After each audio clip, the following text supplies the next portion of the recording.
DGFI report করে দিচ্ছে, NSI report করে দিচ্ছে, ডিএসবি রিপোর্ট করে দিচ্ছে, ওনারা 2-4 দিনের মধ্যে অ্যারেস্ট হয়ে যাবো গা।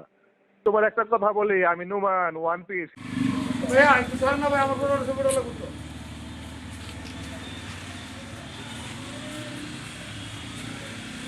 পাশে ভাই একটু আগে আসেন, সবাই একটু আগে আসেন, আগে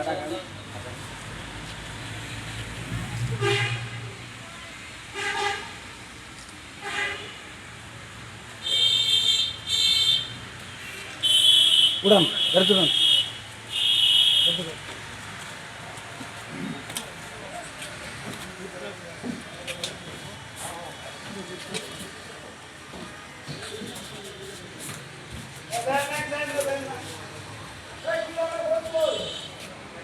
আবার আরেকটা আছে হুজুর, এটার উপরে নিচে